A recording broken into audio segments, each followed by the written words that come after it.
today on this day, Thursday.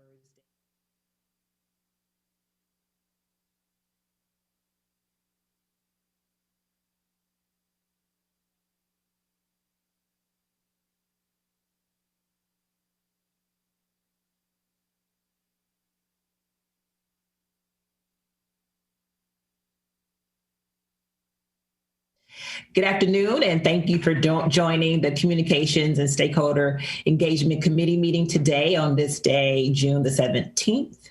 I am Shebra Evans, serving as the chair of this committee, and I will allow my colleagues to introduce themselves, beginning with Ms. Silvestre. Good afternoon, Carla Silvestre. Ms. Madrowski. Good afternoon, Rebecca Swandrowski. Okay. Sorry about that, Ms. Madrowski. And Mr. Asante, who was the fourth member on our committee, could not be here today. He sends his regrets. And at this time, I just want to say congratulations to Mr. Asante for graduating and to all of our class of 2021 graduates. And so at this time, I will ask board members if there are any edits or comments that they have to our previous minutes. Okay, seeing none, I will go ahead and begin. So today's communications meeting is titled Our Commitment to Engaging in Productive Dialogue Around Challenging Issues. I'm going to allow our presenters to introduce themselves before they begin speaking, but it's really just stems from wanting to have a conversation around the various current events that we all see happening in our world today. For example, George Floyd's murder. We've had the attack on the U.S. Capitol on January the 6th. We've had some incidents around Asian hate crimes. And so we just really wanted to come together to have a discussion on how we in MCPS, how we engage in this dialogue, how we handle situations where we have the discussions in our classrooms and still at the same time keep the focus on education. So I'm so happy that we have everyone here at the table today to have this conversation and talk about how we talk with our students, engage our parents, and engage our teachers as well, our staff. And so with that, I will turn it over to Mr. Turner so that we can begin our discussion. Good afternoon, board members, and thank you for letting us have this dialogue with you. This is a really important issue to us as MCPS, how we engage with our families and particularly our staff and our students around difficult subjects. We often are faced with current events in Montgomery County and in our state and in our nation that we have to respond to help ensure that our students know that they are safe and that we understand them and that we hear them. And so for years, we've been figuring out a strategy to do this, and it's not perfect yet, and we keep evolving. But this is really based in our core values. And if we can pull up the slide deck.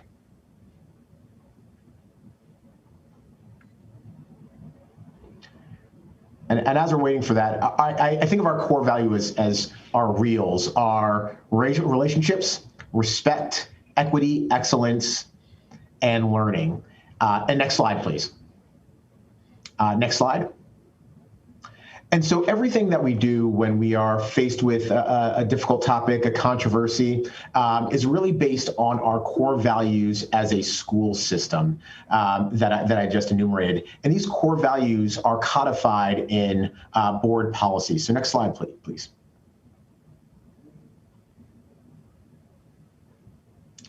And those two policies that I think are really important for today's discussion are policy KBA, which is public information and our commitment to be transparent, have two-way engagement with our families, with our students, with our staff, and with our greater community, and policy ACA around non-discrimination, equity, and cultural proficiency. And as we've had these conversations recently, they often involve questions around equity, around discrimination, and the impacts on our students and our staff and our community as a whole. So with that, I thought we would kind of talk a little bit about what an experience is like for our kids when there's a George Floyd situation, a Breonna Taylor situation, where there's a national dialogue about the murder of an unarmed man, whether there's a national dialogue about the death of a young Black woman at the hands of police. And so I'm going to turn it over to my colleagues, Troy Body and John Landsman, to talk about how we serve students through an equity lens during these difficult times. Good afternoon, everyone.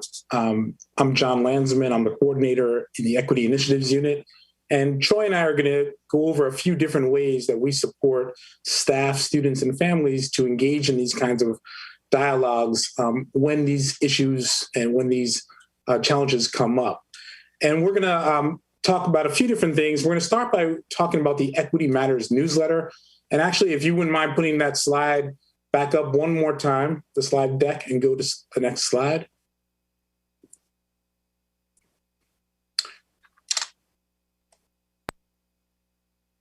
Next slide, please. Oh, I guess it's not in the slide deck, so you can pull it back down. I'm sorry. So we wanted to show you a slide of some of the different newsletters that we put out. But for the last about 3 years, we have been putting out newsletters fairly often, mostly monthly, on different kinds of issues around equity to provide awareness, to provide skills, to provide professional learning, and to give access to resources for staff to be able to engage with their students, with their colleagues, and with their families.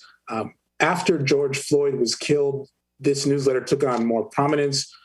Within a couple of days after the murder of George Floyd, we put out a newsletter called for educators to really address these particular issues and giving them the skills, the awareness, and the knowledge.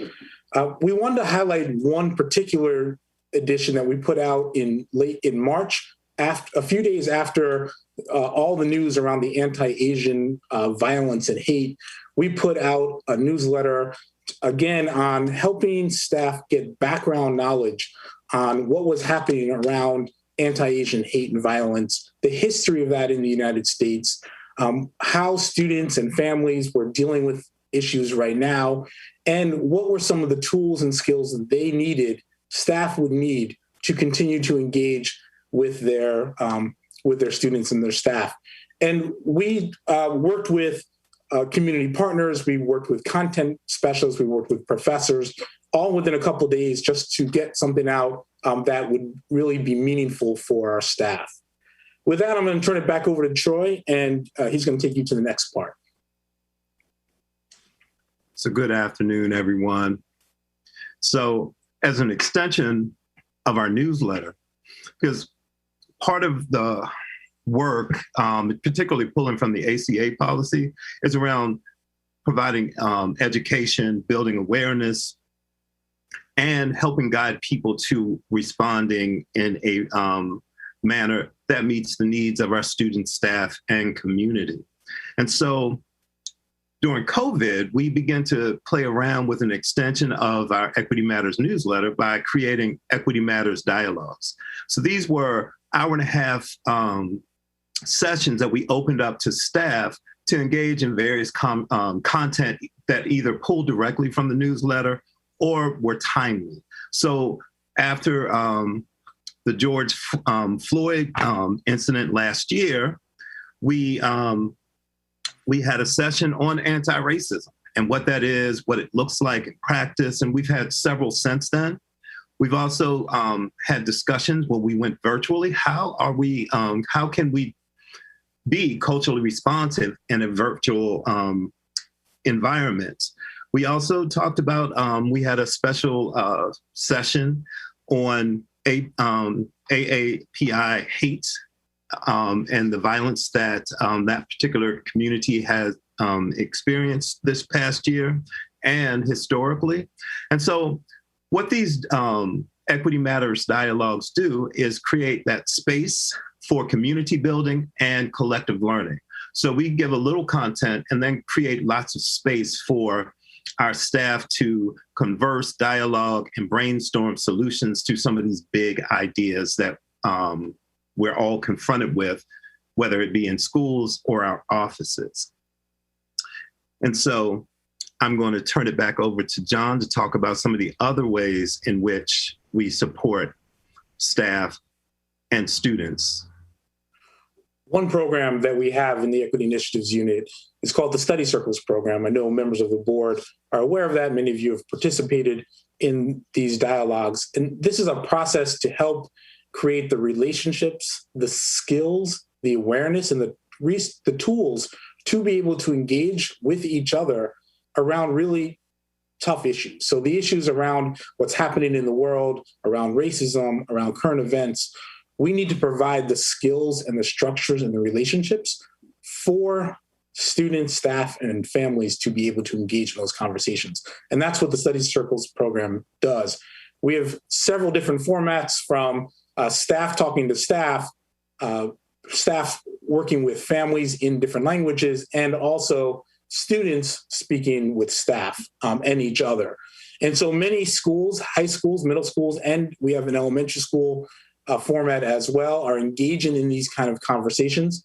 In addition, we have been training students and staff over the last 3 years to be able to facilitate their own study circles, their own dialogues around these issues. Each year, we have brought together around between 80 and 100 students and staff from across the district to give them that sort of training. This past year, even through COVID, using Zoom, we were able to bring together around 90 students and staff from 7 different high schools who participated in 4 3-hour sessions to really learn those tools. They then took those back and began dialogues at their local schools. We've also trained middle school students to engage in these conversations. And as I mentioned, we also have a elementary school format for 4th and 5th graders, so they can also learn those skills and tools to be able to have those conversations. So, Mr. Lansman, I just want to jump in real quick. I want my colleagues to know if you have any questions or comments you want to make. We won't be doing a section where we have a discussion. It's an open, engaging dialogue, so please feel free to jump in. So I just wanted to just comment that from what I hear you saying, that what we try to do in advance, regardless of a current event, is try to prepare our staff to train them. But in the event that something happens that's current, that our staff will receive information to help guide the discussion as they're talking to our students as they come back into the classroom. That's correct? That is correct. Throughout the year, we're providing tools and resources so they can continue to build those skills. And when something does happen, we also send something more specific to that particular issue. But it's not brand new because they've been getting those skills all the way through. Right. And so I am very familiar with study circles, and I just wanted our community to hear and to know that, staff is being prepared and they have resources in the event that they don't have the information they need to connect with our students. So let me ask you this question. Has there ever been a time when a current event has come about and we prepared information to share with our staff, where our staff has come back to say, we need a little bit more, this wasn't enough, or we still don't feel prepared to be able to support the students as they come into the classrooms? Like, what do we do and how do we support them in that manner if that happens at all? I can answer that, and Troy, feel free to jump in. I think staff are at different levels of skill sets and awareness to be able to do this. And so we provide, for some folks, they just need the resources that we put in the Equity Matters newsletter that helps them. They already have the skills to be able to engage. For others, they need to go through the training, and still others need some more support. We have equity specialists who work with school leadership teams and other specialists from around the district to provide more intensive skills. We also help facilitate many of those conversations. So when a school doesn't feel like they're prepared as of yet, our team comes in and facilitates those conversations so they can still engage them. Troy? And I'm just going to add, it's also in conjunction with our school improvement process planning, because equity, cultural proficiency are part of that work as well. So we strive to have all those pieces linked together for people, knowing that there is a continuum of learners. And it's also important that leaders are grounded in the work too, because they foster the conditions in a school or office that help create a level of proficiency and ease in which people can have these conversations. But that's just part of that continuous work we have to do as a system, because we get new people in and other people leave out. And so this is work that we'll just always have to do and be really intentional about. Thank you. You can continue. Okay. So again, training and creating opportunities for staff to learn on an ongoing manner, because sometimes the public doesn't always know that we're doing training and working with people in schools are doing their own work in terms of being culturally responsive and addressing equity through lots of different lenses. One of the things we were really excited about doing this year is a lot of our collaboration. So we collaborated with PODER, which is a Latino educators organization. We collaborated with Student and Family and School Services, which is Mr. Davis's office. We collaborated with the Asian American Progressive Student Union to put together a series of voices conversations with students. We did a few with adults as well to help, again, educate, share with staff different perspectives of our students. And I wanted to pull up just a short video clip of some of these sessions that we presented this year. And again, some of the sessions had almost 300 people attend to hear the voices of our students and their experiences, in the hopes that, and all the students really found these opportunities impactful, and they really created bonds and felt empowered and wanted to continue the work. But they also really wanted staff to hear their experiences so that we could follow their advice and improve our school culture. So if we pull up that slide, we can just watch a small segment of that, just so you all get a sense of what our students are saying.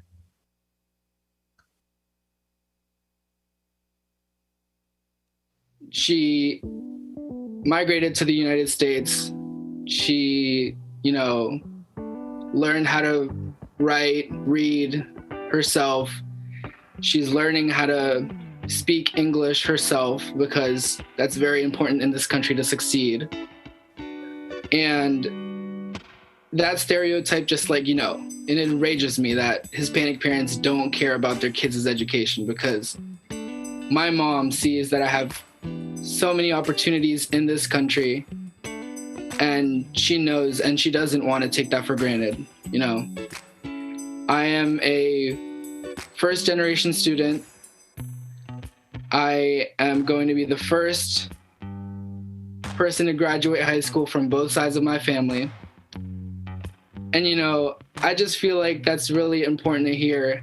And we are here to break that stereotype that people have. And it's really important to hear that, our parents really care about our education. A mask that I wear is sometimes in class I find myself being less vocal because I don't want to be seen as that one loud Black girl or something. Because me personally, I am just a talker. I always have something to say, and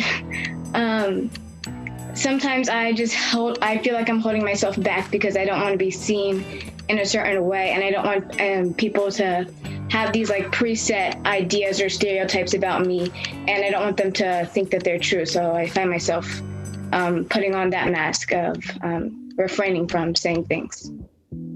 I feel like first impressions is a big thing, and to I guess overcome the stereotype of Black people are angry and dangerous. I think we try to prove, especially when talking to adults and in professional situations, that were like quote unquote one of the good ones, right? And I think that's not something we should have to do. Like, it should be like, that should be the default, that we're okay. The model minority is characterizing Asian Americans as these polite type of law-abiding group, which aims for success, and success is literally the bottom level. There, you can only go up, and it's trying to put Asians against other minorities. I believe Hira said that, and it's creating this hard tiger mom, pull yourself up by the bootstraps, immigrant type of ideal. My family is very educated. My grandfather came here as a doctor, and he was not treated that way because his skin was darker. I've, in my experience, been put in lower classes because I do understand that there has always been sort of this idea that if you are Asian American, you must be smart and all these things. And I've consistently seen my teachers put students who are Asians into these math classes and stuff, and get sort of upset at them when they don't do well, and have seen other kids tease these students because of that. And it's such an unfortunate thing to see, that you would sort of stifle a kid's ability to learn because of your own preconceived notions. But personally for myself, I've always been seen as not capable of being able to participate in these higher level classes and stuff. My parents had to get involved and say that I could be a part of these classes before someone decided that I was capable of being a part of that. I usually don't talk much, so this is a little out of my bubble, but I decided I wanted to try something new, and I really liked it, and I think I'm going to start speaking up even more, because I've started speaking up more, but I've started coming out of my bubble and starting to speak more, and using my voice to share my story and share my life.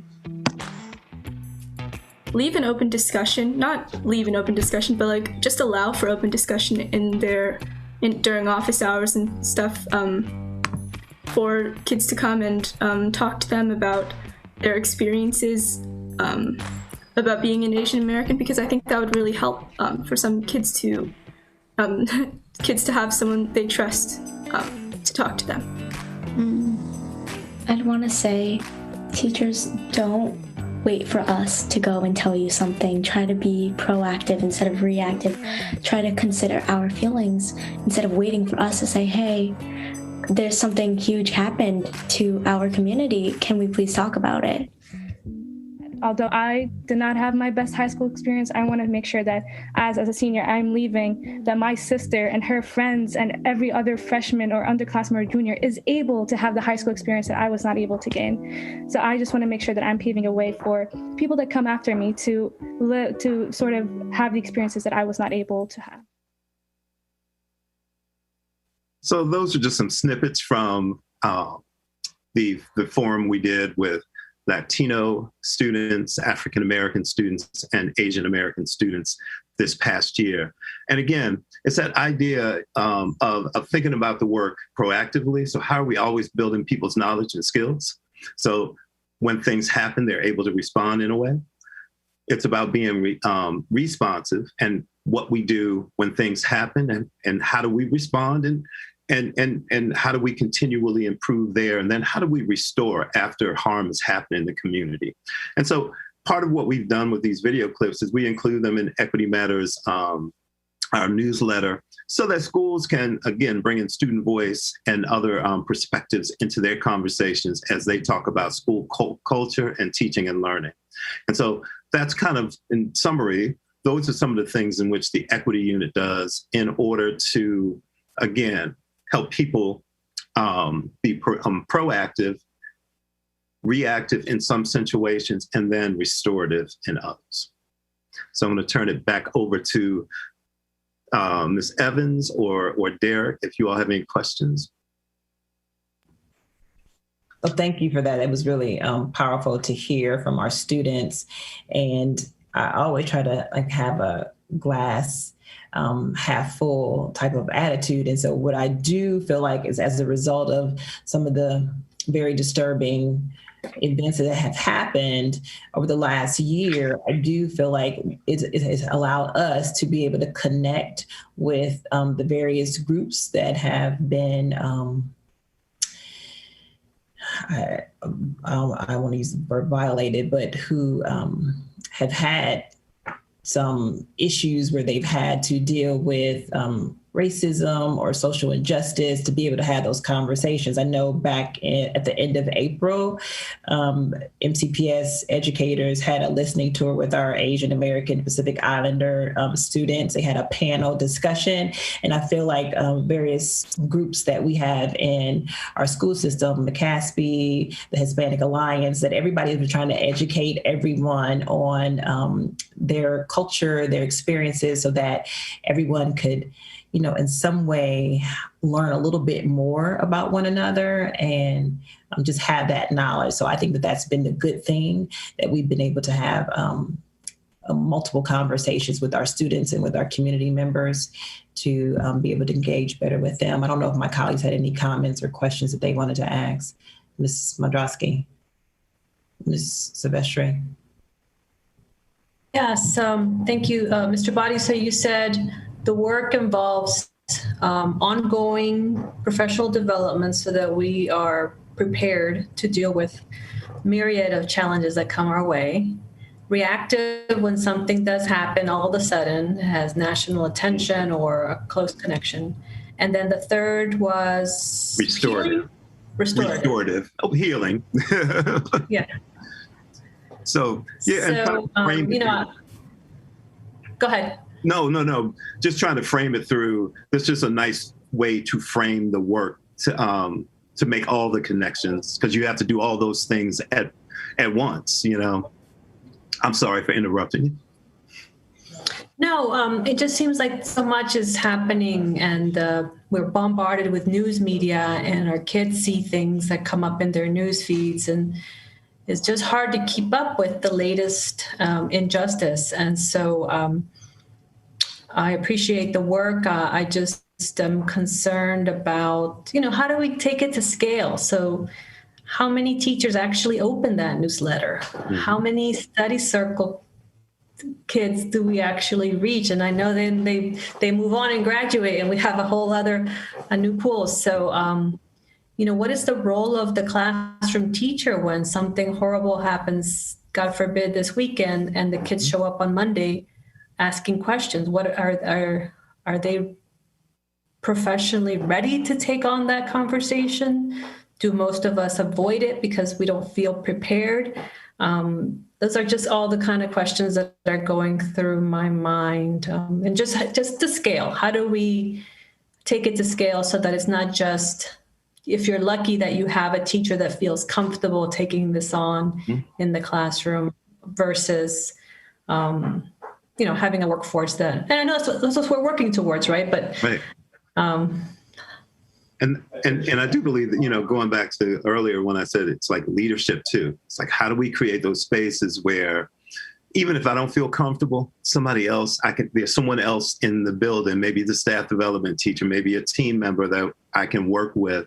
And so how do we build, it's like building that culture so that, because we're always going to have that range, which is the challenge. It's never, we're never going to be in a place where everybody has the same set of knowledge.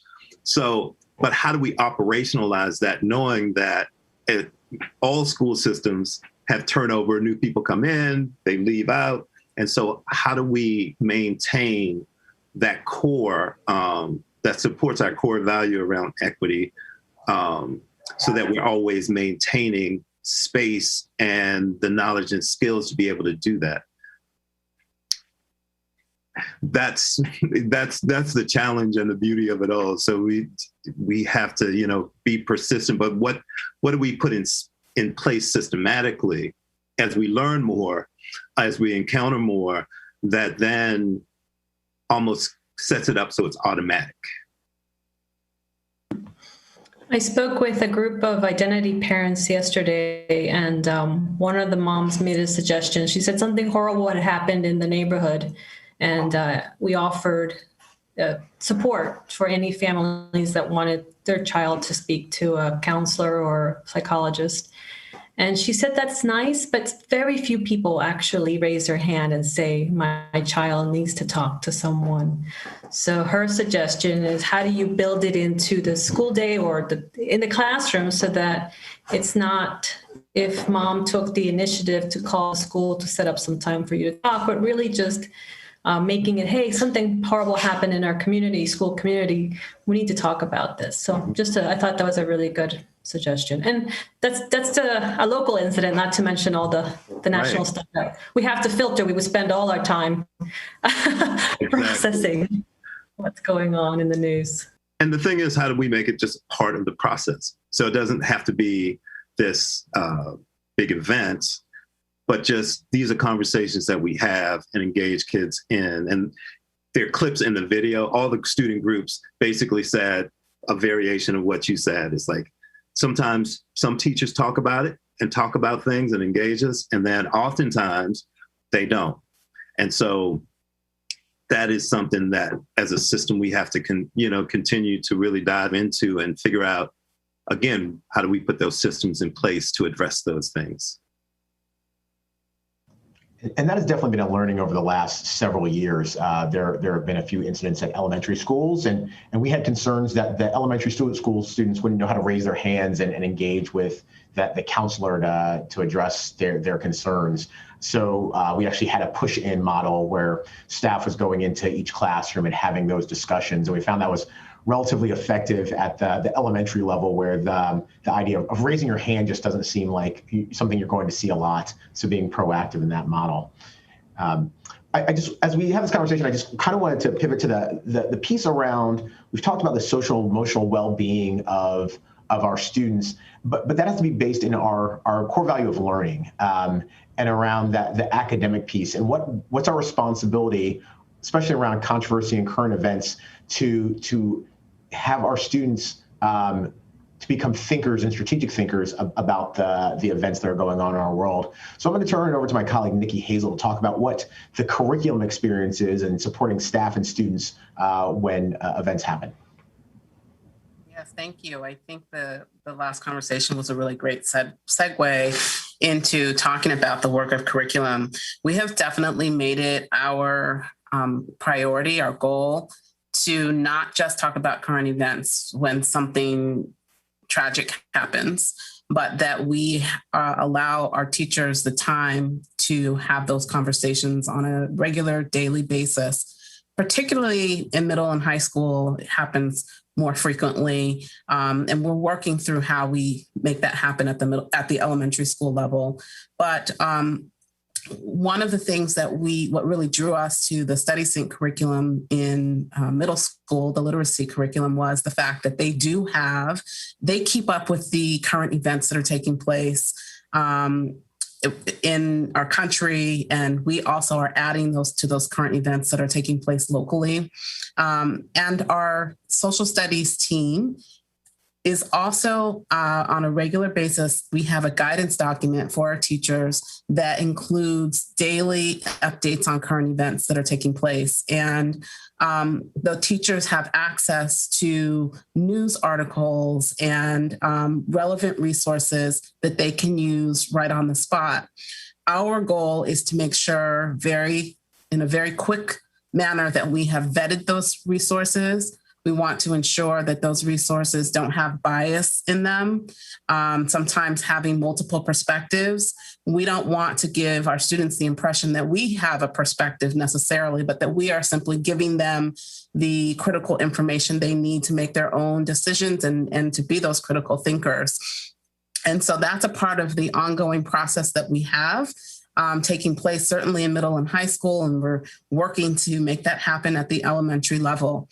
But as we get into talking about those events that happen unexpectedly in our community or around the world, that becomes a little bit more challenging for us as we have to move very quickly to not only pull together the resources, but ensure that our teachers have the comfort level to discuss those topics. And that gets back into the work that the equity team's doing with their study circles and the work they're doing with providing teachers with the types of open-ended questions that allow for conversation. So we work very closely with equity, and we provide teachers with tools, lots of questions. We have 4 agreements for courageous conversations, lots of tools that teachers may use with students to begin that open dialogue. And sometimes it's nice when you can go and hear, almost like that video that you saw, students sharing their thinking around what's happening and feeling that comfortable doing so. And I think it takes a little bit of pressure off of the teacher because they don't feel like they have to have an answer. They're just opening it up for dialogue. One of the challenges, of course, with all of this is getting information and having some conversation with teachers prior to, if they need to process it before they start having conversations with teachers. We're able to pull together team leaders, resource teachers, sometimes principals fairly quickly if we need to be able to do that. Getting directly to a larger group, as Ms. Silvestre asked, how do you take this to scale, becomes a little bit more challenging. And so we really do depend on our teacher leaders to help us communicate a lot of the information in terms of those strategies. And even when we look at, sometimes people need a little more background and historical context. And so that becomes our other challenge around how we provide that information to our teachers. Certainly we depend on social studies teachers because they have a lot of that naturally, that background already. And so our work as we continue is to determine how we allow our elementary students to engage in these kinds of discussions. We're always grappling with what's appropriate for elementary and who at the elementary level is the person that should be having these conversations, and how do we go about building that professional learning. So that's an area that we know we need to continue to work on as we move forward. But that connection to the equity unit has been very helpful to us as we've been building the capacity of our teachers.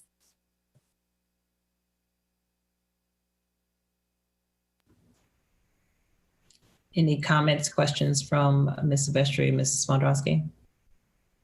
Okay. Ms. Hazel, how agile is our curriculum to responding to current events? I mean, is it set up in a way to be able to do that, or? Well, that's when we really have to depend on our specialists. We have each office or teams, our social studies team, our English team. We have a small group of specialists who are there, and they sometimes are working around the clock to find the resources that are appropriate for each level. And again, we have to really check those resources to ensure there's not a bias. And sometimes, I mean, we've made mistakes. As you've asked that question earlier, sometimes our resources do lean a little too heavy in one direction, and we have to go back and correct that so that we really can allow students, again, to make those informed decisions for themselves. Okay. You did say that earlier. Okay. So our socials. Okay. Thank you. So I don't know who was going to present next or talk, Mr. Turner, but I did. Yes. So I'll hop back in. So we've talked about the supporting our students and our staff in these difficult situations. But one of the kind of community groups that we hear from the most and we engage with the most are our stakeholders. These are our parents, our elected officials, community members, people outside of Montgomery County who have seen us in the news and think that they want us to act on something. And so we've built a system to really figure out how to respond in these situations. And it's kind of an ever-moving system because we've got to address the very different needs of different communities. And sometimes we get it spot on, and sometimes, I just can be honest, we get it really wrong, and we have to figure out ways to address it and correct ourselves, because that's part of that, our core values and part of that policy, that we're going to be transparent and we're going to do what we can to get it right. So I'm going to turn over quickly to my colleague Everett Davis just to talk about how we engage with parents around this as a responsive strategy. And then we'll go to my colleague Greg Edmondson around how we work with some of our stakeholders. And then we'll talk about how do we respond? What's our strategy when a current event happens, and what's the communications to the public? Great, thank you. So thank you, Mr. Turner. Good afternoon to our board members. Appreciate, again, the opportunity to share with you how we are engaging our families and also our community partners. I'm here representing our associate, Ms. Rubin, and I'm just excited to share with you again I'll elevate two pieces, maybe a third as it comes up in our conversation. I really want to cycle back to what Mr. Turner, how we started our conversation, really linking it to those core values, specifically around excellence, learning, and relationships. In order for us to have, especially the learning occur, we must have those social emotional supports in place. And those relationships really are built through that two-way communication. He talked about that policy. It has to be two-way. It's not just us sharing information with our families or sharing information with our community stakeholders. It's really also asking, actively listening, and also acting upon the information that we receive. So two of the pieces that I wanted to, just two examples I wanted to share with you all, which I believe the board is aware of, but again, just wanted to highlight them. One is our Waymaking series, which has been extremely popular, hosted by one of my director colleagues, Dr. Conley, who's a director over our school psychologist. And that series, just to recap, is really how we do our mental health and well-being, how we share our mental health and well-being resources for our staff, for our parents, but also we've even featured our students in a number of those episodes as well. And specifically to our topic here for today, I just wanted to highlight a couple of the episodes, and you're welcome to jump onto our website just to type in Waymaking. You can see the full complement. But just I thought a couple that were really germane to our conversation today: student concerns in the LGBTQ plus community during COVID, the impact of racism on mental health. That was actually a two-part series. We discussed discrimination in the Black and Brown communities, and also discrimination in our Asian American communities. So again, just a couple of examples. Again, I would encourage you and our audience to please jump on if you have not done so. Waymaking episodes, they are also offered, several of them in Spanish, and they are archived on our website. So that's just one example that I would like to bring forward. The other example is our Parent Academy, which is coordinated by our instructional specialist and project lead, Danielle Wilson-Sadler. And through that Parent Academy, which has existed for quite some time, and I believe the board's also familiar with our Parent Academy, but one of the newest pieces that we brought forward, more innovative piece, I should say, that's been very well received and goes back to that two-way communication that I mentioned at the beginning of my remarks, is the parent chat. We call it our community chat, and the emphasis is on unity, so capital UNITY, community chat, where we are bringing forward our families together with a topic, but it's really family-centered. And so it's not the stand and deliver traditional, what you might have thought of the Parent Academy. We bring in a presenter and they present on one topic. It's an opportunity for our families to interact and to discuss what are some of the challenges that they're navigating, what are some of the supports they need, what are some of the successes that they have had, but especially throughout this virtual environment, but with some of the ongoing conversation around race, racial tensions that we have discussed here today. They are multilingual and they are culturally sensitive. And what I mean by that is that they break out opportunities for our families to see families that look like them and that speak the same language that they do, which opens up a whole new opportunity for our families to be able to share and also interact with one another as well as with our staff. And so one example of that was our Space for Grace that we hosted back in February. You can imagine what was going on in our nation at that time, not just in our system, right after the inauguration, the storming, of course, of the Capitol, and just an opportunity to discuss really the process what was going on. So we look forward to ongoing opportunities to address the mindfulness and to just have an opportunity to address that social emotional needs of our families. I know Danielle, if she were here, would say for me to please, if you, again, on our website, there's an opportunity for suggested topics, because we want to make sure that these topics are really pertinent to our families. And like I said, they are archived on our website under Parent Academy. And then the last piece I would share, and maybe we can discuss a little bit, is our Family Engagement Advisory Team, which I know I have also shared along with my co-facilitator Danielle and also Tracy Potts from MCC-PTA, where we give an opportunity. It's an advisory for our senior leadership team to really interact on what are some of the ongoing initiatives within our system, including one of those that we're talking about right now. How are we navigating these supports, social emotional supports and racial tensions for our families, for our parents, for our community partners? And so excited to share that we're in the works right now of expanding that feat. We just completed our 1 year. I was going to expand the Family Engagement Advisory Team to a cohort 2 for the upcoming year, where we will continue that work together, again, in partnership with our team, but also with MCC PTA. So I will pause right there to entertain any discussion or questions. Mrs. Smaldrowski? Yeah, I just have one kind of quick question follow-up to what you were saying. You mentioned that some of those recordings are translated into Spanish. How come we don't do them all?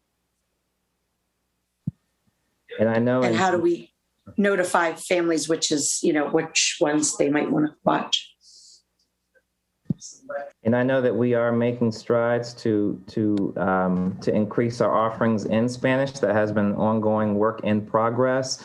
How do we communicate that? It is a work through our communications team. I know that they have been great supporters with that, as well as the other members of our team outside. I mentioned that it's hosted by our director, Dr. Conley, a school psychologist, but really it's something that is owned and shared by all of our student family support and engagement, as far as getting the word out about the series through our community partners and also through our parent leaders.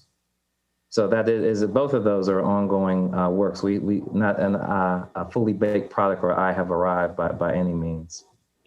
So, Ms. Smaldrowski, if I could add about that, there's always a conversation at the beginning of a production. Is this important to do natively in another language, or at a minimum, can it be transcribed and captioned in another language? We are moving in the next year to ensure that we have appropriate, accurate Spanish captions on every program. We're buying the services to do that.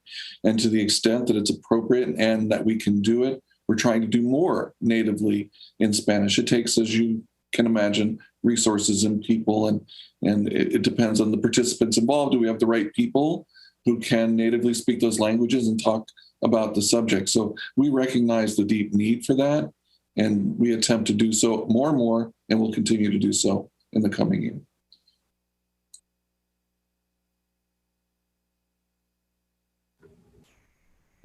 All right. And so, Mr. Davis, you mentioned that we do have stakeholder groups that you can get input from as we make these decisions. Okay. So that's important for our community to know too, that we do engage the community as we try to do in all of our work. Okay. Yes. All right. Ms. Silvestri, was there anything before we move on to the next portion? Just encouraged to get user feedback. Well, the parents that actually watched the videos, did it work for them? What would they like to see different next time? Our advisory groups tend to be very involved and very sophisticated parents, but I think we need to hear from a diverse perspective in terms of the people actually participating in our videos. And so we got into this part of the conversation because these are ways that we're supporting just families along the way in many issues, from wellness and taking care of ourselves to better engagement and navigation of the school system. Am I correct? That is correct, yes. Great, thank you. So I just want to pivot to my colleague, Greg Edmondson, for a moment, because he's been dealing with a lot of our stakeholder groups and really digging in around, especially with the Jewish American community and with the LGBT community in recent years, and has just done great work about building those relationships so that, again, the proactive work on our side to have that when incidents happen in our community or nationally. Greg? Thank you very much. And good afternoon, everybody. I appreciate you having me. So as you mentioned, stakeholder input, we value that tremendously. And so we have a student welfare stakeholder committee that we established about 3 years ago from this Office of Student Welfare. And it includes multiple internal and external agencies and offices. And so we have internally, we have communications, we have security, curriculum, we have athletics, we have general counsel, multiple different layers involved internally. And we meet regularly with our external stakeholders that we've pulled together from child abuse and neglect, child welfare services, from state's attorney's office. We have a member from the police department there. We have MCCPTA representatives there. And this fall, we will be adding at least 2 student members to this work as well. And we discussed multiple different topics and issues and concerns around student welfare and around student safety. We started in year 1 really focusing on child abuse and neglect because there was new training and new regulations that we were following. We went online with our reporting system. There was a lot of changes at that time. Since then, it has evolved to really dig into some specific issues of concern for our students. LGBTQ and student gender identity issues have come up regularly, where we want to make sure that our students feel supported and that our staff are trained and have the tools and the resources to support our students. We also have been involved with the hate bias incidents that come into the school system. And even if they don't come in per se as a serious incident, we know that the countywide, the issues and the incidents are happening. We talk regularly with our Jewish Community Relations Council. We talk regularly with our Asian American Pacific Islander group.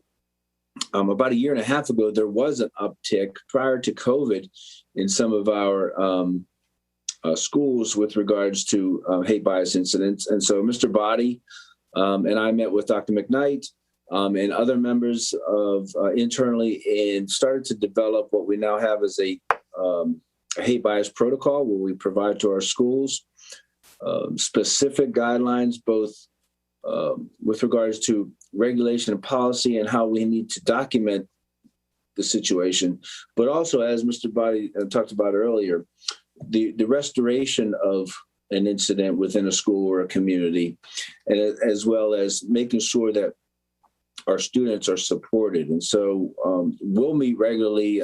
Just a couple weeks ago, Mr. Body and I met with the JCRC, the Jewish Community Relations Council, to make sure we were updated with our most recent resources that they provide to the community through Montgomery County and other areas, and really just hearing from them on a regular basis with what's going on. But the stakeholder group has been really valuable to just get multiple layers and multiple levels of input from different people with regards to, I mean, for lack of a better term, word on the street, what's happening in our families, what's happening in our schools or in our communities, even outside of the schools, so that we can best support our students and best support our staff to support the students. For example, as we were going through the onset of COVID about 1 year ago, we really had a concern about how our community was going to be able to report suspicion of abuse and neglect. And so we really walked through that process with this stakeholder group, and we really sought guidance from our state's attorney, who works very closely with the Family Justice Center. And so through the work of the Family Justice Center, they started the Family Violence Awareness and Prevention Campaign. And so that started from the Justice Center, working through the state's attorney, working through the stakeholder group. And we were able to develop specific guidance for our schools and for not only our school administrators, but we're able to get this into the hands of our counselors and our school psychologists. And so that was a perfect example of how this welfare stakeholder group was able to very quickly respond to what was going on within our communities in our nation through the pandemic to make sure that our kids were being as protected as possible. But yeah, we have really leaned on this group for small things, for big things, for the small ticket items, the big ticket items. And then, Ms. Harris from the board works very closely with a lot of student groups, and we are working with her right now to identify students, also with our student leadership director, Ms. Cherry, to add our students to this stakeholder group for the fall. So we're really looking forward to where we're going with this, and just appreciate the time to be able to share with you how valuable this work is for us. Very good. So I don't know if this question is for Mr. Edmondson, maybe for Mr. Turner. When we put out statements, are we working with some of the stakeholder groups that Mr. Edmondson mentioned or can you talk a bit about when we put out statements, who is involved in putting everything together? Sure, and this is one of the things that is evolving. Sometimes the statement is born out of input from the outside community. So we will hear from segment of our community saying, here's what we're seeing in our community that we're really concerned with. We believe this concern aligns with the MCPS core values. Is MCPS as a large voice in the county and a very impactful voice? Can you say something about this to help us make sure that the community knows that this is an issue? And so that's sometimes the way these things get to us. For instance, when I think 2 months ago, there was start to be an uptick in hate incidents with the Asian American Pacific Islander community. And a community member wrote to the staff and wrote to the board and said, I'm starting to see this. And we looked around our community and we didn't see a rise in Montgomery County, but we're often the last community, just given our nature, to see some of these incidents. So we really reflected and said, we're seeing a national trend. We're seeing our community members have concerns around this. So recognizing the community outreach and that it was aligned with our core values, we put together a statement that reflected our core values and got it out to the community so they would know that we stand with them and stand next to them as these incidents happen, and we're here to protect them and protect their students. Sometimes it comes from internally when we know of a national incident. So when George Floyd was murdered, I think in the days after that, it became part of the community conversation. I know the Board of Education and the superintendent both really decided it was an appropriate time to come forward with a statement to outline our values and our concerns for our community and for our students. Sometimes we get the requests and we decide not to do it, and there are a myriad of reasons. Sometimes it's not a local issue. Sometimes it's not connected to students and education. So we have to be strategic about it. I would say it's ad hoc at best. And it's something that we need to improve on. And one of these things, as we were preparing for this meeting, we realized that we need to have a standing permanent committee who looks at these statements as they come through, that really has all of the voices of the community. So we know when a message needs to go out, what are the underlying pieces. Specifically, there was a statement we put out around anti-Semitism recently. And I think we missed a couple of the pieces there because we just didn't have enough of the right people on the table to respond before the message went out. And that's one of the learnings. Like we have to learn from those things, and we're going to get better at it. And we really think that this team of folks from all these offices are really the right people to come together, have a dialogue, think about the underlying issues, whether it's a current event, whether it's a specific community has a need and a concern, that they're all together, all thinking about it, all moving forward. Okay, I appreciate that. I was gonna ask you what happens when it doesn't quite go right, right? And you gave an example. Okay, very good.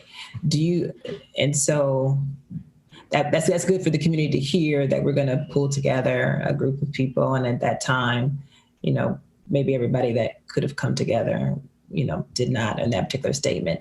Can you give an example? Can you give an example for the community? I don't know if you know of a time when a statement was put out and it didn't quite go real, but then it was corrected in a way that, because sometimes people want us to come back and retract our words or redo our statement. Can you think of a time when that has happened and it went well to be able to fix that? Yes. So as we're talking about the rise in incidents against the Asian American community, we pulled together and put out a statement, but it didn't ring as true as we hoped with the community. And so at the Board of Education actually had a great opportunity to have a meeting. I believe it was 2 or 3 days later. And and as a board, you were able to come together and clarify the statement for the community, and we could get that out to the broader community, so they would know our true values and our heart. Because sometimes, words don't get it right, and we need to own it and take the next steps to make sure that people know our real intentions and clarify ourselves. Absolutely, our heart is always in the right place, so we do want our community to know that. And I don't know if my colleagues have any questions, if we have any more to present. Okay, no. So this was a really great discussion. I thought it was really important for our community to hear how we go about handling difficult, controversial topics, and how we have been able to support our staff and work with our students to be able to incorporate current events, maybe the next day or a couple days later, to help support our staff. Mr. Body and Mr. Landsman were really great in talking about, this is ongoing. There are ways that we support our staff year round, and then in the event of a current event that warrants discussion in the classroom, that materials and information is made available to staff, and in the event that people do not feel comfortable, that there is support for them. And I appreciate Mr. Davis coming and talking about how we're supporting our community, Mr. Edmondson on the various stakeholders and the social emotional piece. And of course, Ms. Hazel is always here with all of the information around our curriculum and how we're continuously doing that work to help support our students and make certain that the focus continues to be on the main thing, which is educating our students. So just really appreciate everyone coming together today to have this conversation. And for our community to know that we always say you don't have to be sick to get better, that we are always striving to improve and to communicate to you on an ongoing and regular basis where we're transparent, and to be able to admit when we've got it wrong. So thank you all. And with that, we will adjourn if there's nothing else further. Good seeing you all, and happy end of the school year. Thank you for all your hard work that you've done throughout these challenging times, and enjoy the summer, but I know the work continues. So until we meet again, have a good afternoon. Thank you.